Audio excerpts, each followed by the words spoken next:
అందరికీ శుభోదయం. ఈరోజు మీకు వరలక్ష్మి వ్రతం విశిష్టతను తెలియజేస్తాను. వరాల రూపంలో సుఖాన్ని, సౌభాగ్యాన్ని భక్తులకు అనుగ్రహించే మాత వరలక్ష్మీదేవి. ఈ దేవిని భక్తి భావనలతో కొలిచే వ్రతమే వరలక్ష్మి వ్రతం. కోరిన కోరికలు తీర్చే తల్లిగా మనం వరలక్ష్మీదేవిని ఆరాధిస్తాం.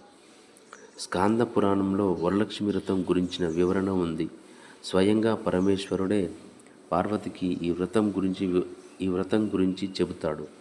అదే సందర్భంలో మహాభక్తురాలైన చారుమతీదేవి వృత్తాంతాన్ని వివరిస్తాడు. భర్త పట్ల ఆదరాన్ని, అత్తమామల పట్ల గౌరవాన్ని ప్రకటిస్తూ చారుమతి ఉత్తమ ఇల్లాలుగా తన బాధ్యతల్ని నిర్వహిస్తూ ఉండేది. శ్రీ లక్ష్మీదేవిని త్రికరణ శుద్ధిగా పూజిస్తుండేది. ఆ మహాప్రతివ్రత పట్ల వరలక్ష్మీదేవికి అనుగ్రహం కలిగి స్వప్నంలో ఆమెకు సాక్షాత్కరిస్తుంది. శ్రావణ పూర్ణిమకు ముందు వచ్చే శుక్రవారం రోజున తనను ఆరాధిస్తే కోరిన వరాలన్నీ ఇస్తానని ఆమెకు అభయమిస్తుంది. స్వప్నంలో కనిపించిన విధంగానే చారుమతి అమ్మవారిని భక్తి శ్రద్ధలతో ఆరాధిస్తుంది.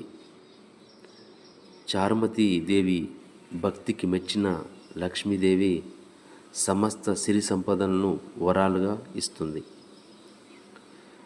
ఈ విషయం తెలుసుకున్న ఇతర మహిళలు కూడా చారుమతి దేవి యొక్క స్వప్నాన్ని గురించి తెలుసుకున్న ఇతర మహిళలు కూడా అమ్మవారిని ఆరాధిస్తారు.